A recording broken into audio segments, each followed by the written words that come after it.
save for RRQ Hoshi, but diving in towards phase 2, of course, they've already got their hands on Lancelot for the side of Bren Esports, which is what we have seen what they could do back in towards that match against Elder Eagle. I actually think that Bren Esports is not even trying to read into what RRQ Hoshi wants to do. It's just that they are successful in these heroes. Like Wolf said earlier, they don't have a huge hero pool of heroes that they win with. I mean, These are just heroes that they want to play, and they're comfortable with this. RRQ Hoshi, no matter what they bring out, this is going to be the setup for Bren Esports that's gonna work.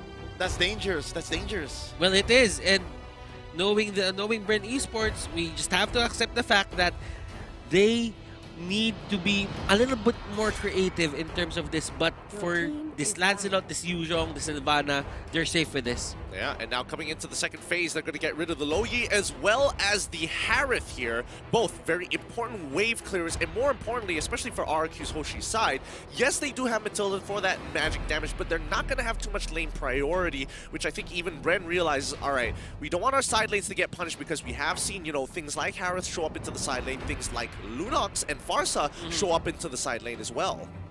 I definitely think the both heroes that you mentioned is going to be pretty much contributing to a very big factor, but they got to find a way to answer this Lancelot, which nobody has been able to stop Kaltizi at it, and works all the lockdowns that we need. Like, the Circling Eagle is definitely not going to be enough, and with that, we definitely see the Cho being axed off just to make sure that nobody catches him with the weight of the dragon. I like the Cho pick just because it's the only available. It's one of the options here for RRQ Hoshi to just lock down that Lance. I actually agree with Contra. Just looking at how the first three picks here for the side of RRQ Hoshi is set, they do not have an answer for the Lancelot as of now. Jaw is not enough? Jawhead is telegraphed. Like, I mean, you see, it's a choice that's left. There's yeah, still no hero for Psycho. there is, but having that certain unstoppable force ejector, you can see it coming from a mile away. Well, you have the combo, you have the Circling Eagle, and yeah, Bren Esports, they're not even shy about it. This is definitely going to be Doc Rebo's Alice from the gold lane. I wonder what Wiz King is thinking, because this Claude can still be a sneaky gold laner.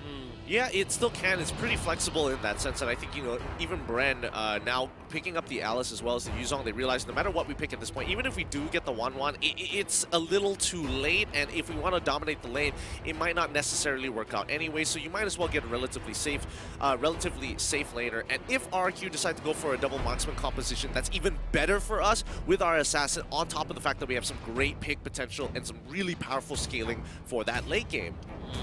Sin and Vin, they're like brothers, and they rhyme. Their names rhyme. Same goes to Kaltizi as well as Flaptizi. Yeah. Right? So It's a connection. It's a combination. yeah. All and right. Interesting enough, they bring in the Kai again. This is something that was being introduced back in their best of 5 against Burmese Goals, but here comes Lunox, which wasn't banned away. So there's a lot of damage output coming in from both, you know, the AD side of things as well as the Magic. Wow, I'm liking what I'm seeing from Bren Esports. It's going to be tough for Psycho to lock people down, but when he does, boy, is it sweet.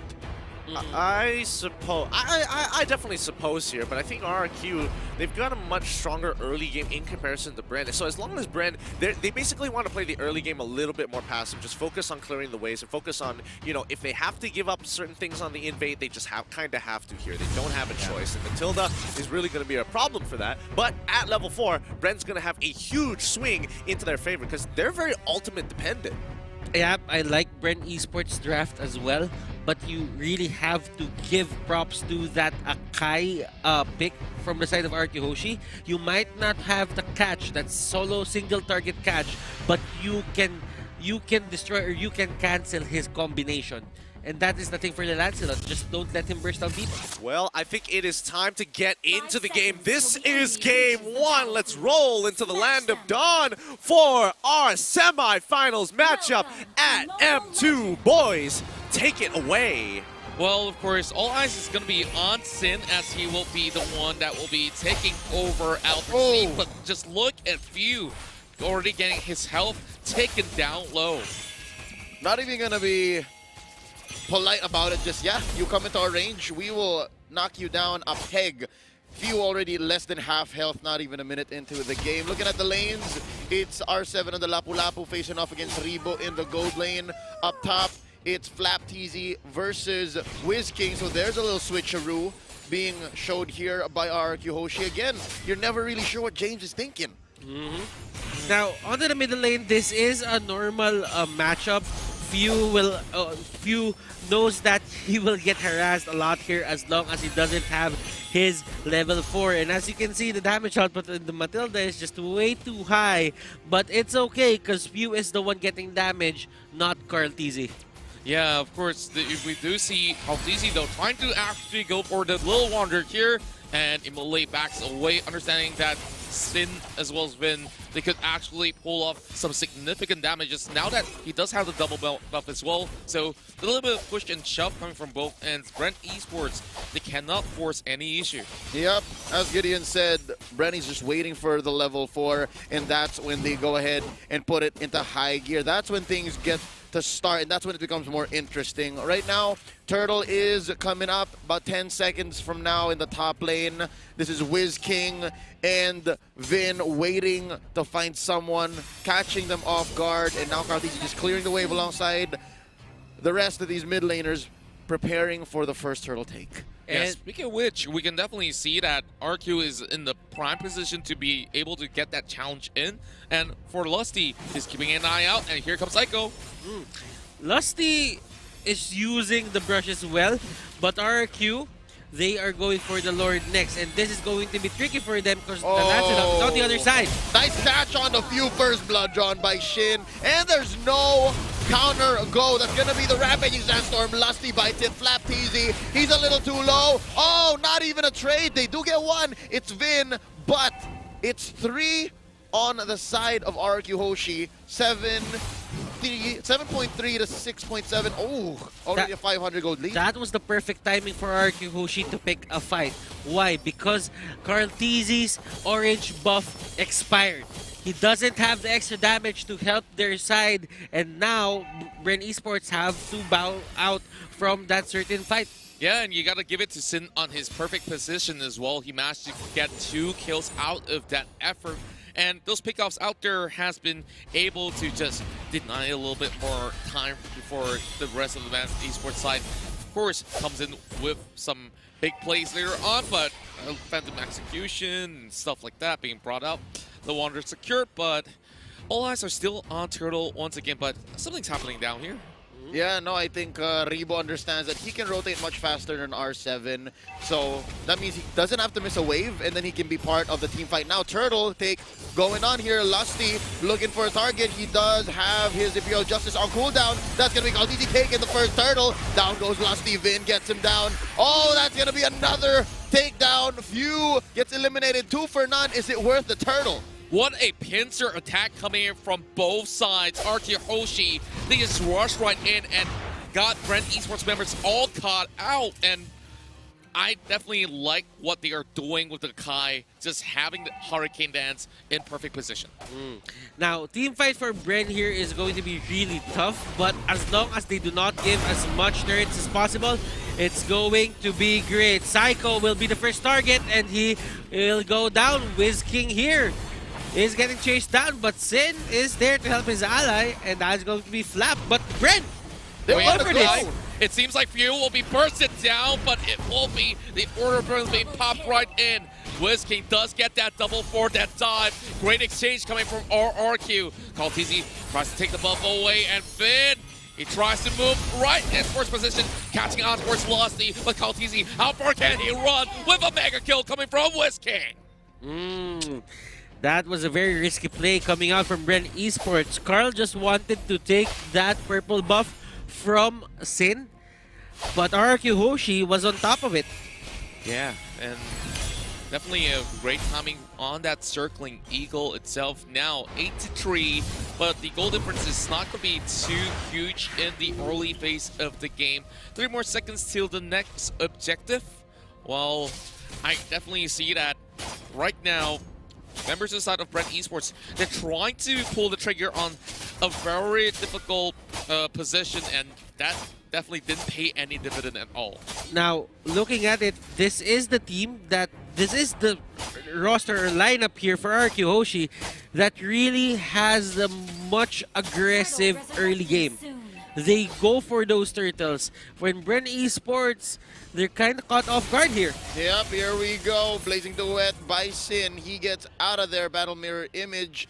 Did he steal it? I think he did. Carl Teasy is without his purple. And now the second turtle comes up. I think the fact that RRQ Hoshi is just more comfortable with just giving up the turtle to get beneficial trades is dangerous for Bren Esports.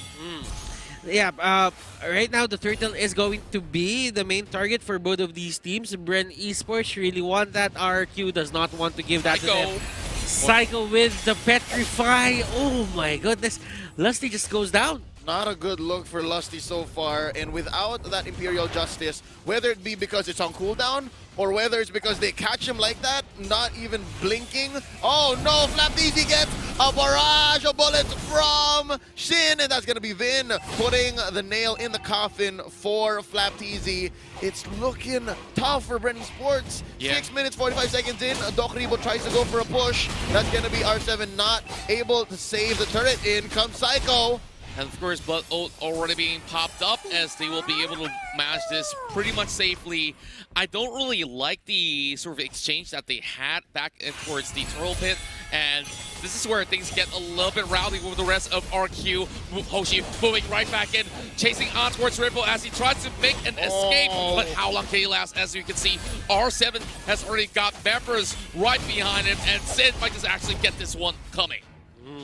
Now, Reba's just trying to scale at the bottom lane, but the problem is RRQ Hoshi just control the top lane, and now the next target for them is going to be this bottom lane.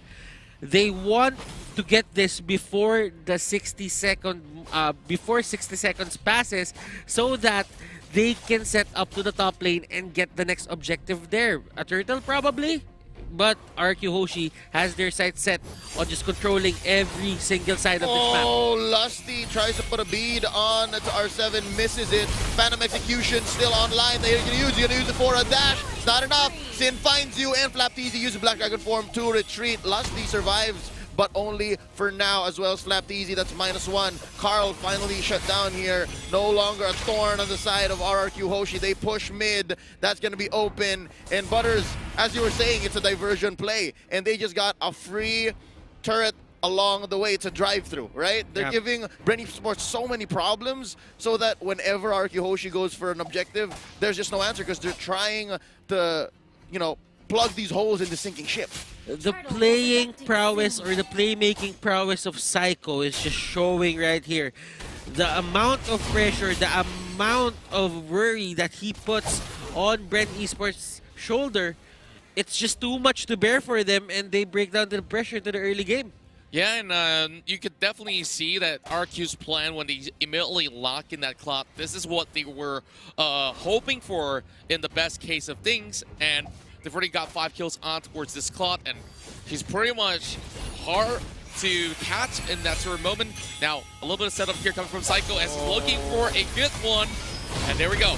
This is going to be the choke. They're going for the purple, and look at the life bars melting at the feet of Sin. That's a double. They take one on the backswing, but what is R7 for 4 members of Bren Esports? What is R7? It is all worth it. The siege begins right here. They want to penetrate, not even 10 minutes in.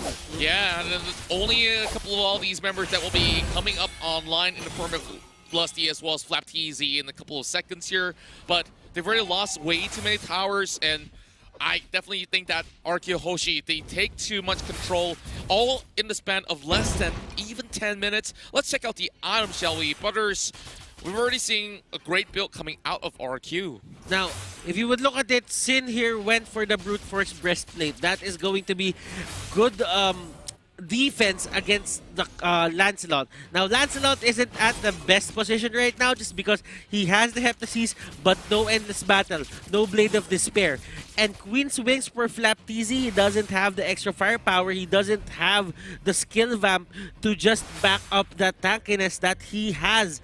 Although for few, we're seeing a bit of progression here. Enchanted Talisman to the Necklace Durance. Vin getting a bit of Durance as well, and at the same time, he does have that casual Dreadnought armor just to protect himself from Karltizi. So far what I'm seeing is Sin and Vin, say what you will about their names rhyming, but they both understand that they have to somehow go in. This is two heroes that usually don't have to go dive in, but oh, speaking of dives, that's going to be the Order of Brilliance popped in here by few just to survive. Rebo with the blood flow coming in, and here's a Black Dragon form. Flaptizi, he can smell blood, but I think RRQ Hoshi is setting something up from the left side. Whisking, I think he's looking for it. There's the Rampaging Sandstorm. Oh, they sense the Lord take. Karltizi take it down here. Sin is now godlike. There's the Blazing Duet. Lusty's gonna be next. Whisking puts him in.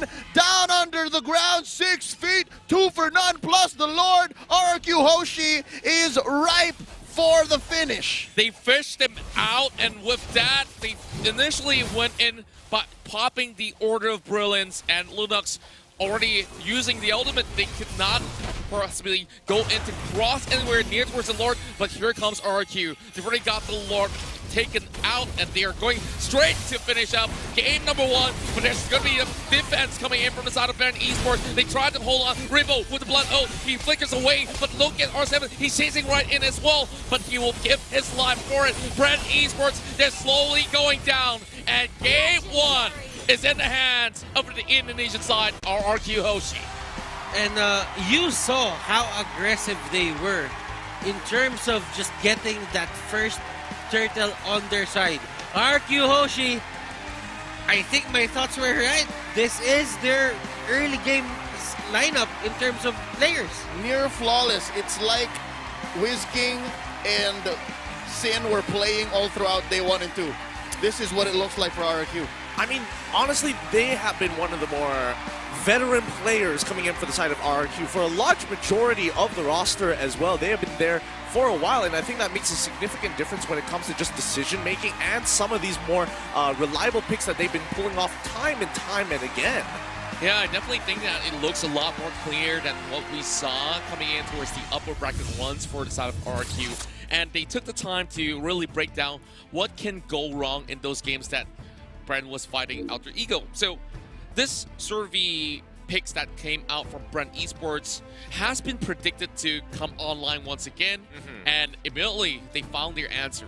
Hey, I think this is still all right for Bren. This is a best of 5 here, so there is plenty of time to kind of adapt. RRQ, they start off strong off the gates, but let's see if their performance is going to maintain. And I think the adaptations, what are we expecting here? I'm expecting them to just have this idea now that this RRQ player lineup is so aggressive that it can go toe-to-toe with their aggressive lineups as well, and just try to be a bit creative on the drafting. You know, even if you go for the Lancelot, you can actually just get more heroes to support him. That will surprise RRQ Hoshi. Yep, surprises, but let's see what our analysts have to say. Let's throw it over to Wolf as well as LaFell. Take it away. Hello, thank you very much, guys. And this is just the first game. But I wish everyone is here. I wish the audience was here to hear the scream and shout. They let it all out, you know, it was great. So, but thank you to our host. They actually took a video, so we will upload that a little bit later. But anyways, in this game, the first game, RRQ against Bren. Wolf, break it down. What happened? Well, here's the thing. I think that this the decision from RRQ Hoshi to go for somewhat of a gatekeeping strategy. I'm sure that this is not what it's called, but to me, visually speaking, that's what I saw in that particular game. Gatekeeping, what they did was to stop the natural growth of Bren Esports lineup. Because here's the thing. You have the Lancelot, you have Alice, and you have Lunox. Kind of disconnected from Bren Esports. Because if you think about it, the Lancelot as well as the Lunox, they're quite early game based, right? They need to be aggressive in the early stages, and they can push up the tempo. While Alice it's more dependent on the late game, right? So there's a little bit of a timing disconnection in there coming out from Bren Esports, and then RRQ Hoshi just play the tempo well so that they can gatekeep that. So they stop that from happening at the exact moment where they get their items. And how did they do that? They just didn't lose their lanes. Yeah, and that's the thing. Like, if we break it down, it's actually just pure mechanics. If we look at the KDA, everyone from RRQ Hoshi did super well. Like, I don't envy the guy who has to think the MVP of the game. Yeah. But basically, in this kind of situation, just like what Wolf said, everybody won their lane. And that is a little bit crazy because Zen on the Claude in the marksman, he wants to farm, supposedly. And we can see that Bren did, Carl TZ did get the Lancelot, and he should be a little bit more aggressive. But we can see that they turned the table. It's like, no, I'm a marksman. I can slow you down, make my team go in, and then I can deal still a lot of damage even in the early game. One thing I want to say to the viewers out there is that if you want to know whether or not Carl TZ's Lancelot is working, just look at the timer. If it's like 3 minutes in and Carl TZ is like 0 and 1 with the Lancelot, you know something bad is gonna happen. In fact, he finished with 1 and 4. RRQ Hoshi knew exactly how to win against the Lancelot, and there are two things that I want to say. Number one is win your lanes. Number two is win your side lanes. Yeah. Because the fact that your side lanes can participate in fights, it can help in stopping the snowballing Lancelot. Yeah, and again, in this kind of situation, RRQ Hoshi, just like you said, the Silence, the Lapu Lapu, the Khalid, R7, and Whisking, they won every single thing. They won their lane, and then they translate whatever they're winning onto the side lane. And over here, Zin, on terms of the itemization, I kind of like that he's focusing more on a little bit of his defensive. Yeah. Yes, he has the Demon Hunter Sword. He has the Golden Staff. That is the core item for a Claude, but then he also has the Queen Wings as well as the Brute Force Breastplate to make sure that his movement speed is a little bit more faster so he doesn't get caught. And if he does get caught, he will not take that much of a damage. And Whisking with the Khalid with the Execute, make sure that if anyone did fight in his lane, even like Bren, we saw they tried to go very aggressive. They dove inside his tower, and he's like, no. This is Whisking. This is my tower. Psycho and Vin, I love their itemization. You might not see it here, but they all actually prioritize that Dreadnought armor because they kind of want to survive the onslaught of the Lancelot, and that helped them help this guy. Yeah, the MVP of the game, Claude, with a 10, 1, and 10. Very, very nice KDA, I might add. And the thing is, in this kind of situation, honestly, anyone could get the MVP. R7, he deserved it. Whisking, he deserved it. But Zin, in this kind of fashion, I do feel like he deserves it a little bit more, just because in scaling, he should not be doing all the things that he's been doing in the early as well as the mid stages of the game. But he, with his other teammates, with Psycho, with R7 or Whisking, whatever part of the meta that he's going with, they will make sure that they will make the play, they will get the kills, they will get the advantage, they will get all of those objectives. I want to say whatever the whole RRQ squad took for breakfast, had for breakfast, I want to have it too, because everybody just woke up really well. I mean, it's a Sunday morning, they were drafting well, they were playing well, and they were also screaming in a very emotional manner. And I like to hear it. And the thing is, yes, it is early in the morning. Perhaps Bren Esports, they haven't properly warmed up. Again, it's a best of 5 series. It can go either way, just like yesterday we did see between Burmese Ghoul as well as RRQ. So again, anything could definitely happen. This is just the first game. We will be going into the second game soon, where again, I don't think it's more of a draft situation. I feel like it's a situation of being very, very comfortable with the laning phase. This is RRQ just prepared for this Lancelot onslaught. I mean, we did talk during our Discord session that they have to be prepared for it. They cannot just ban it.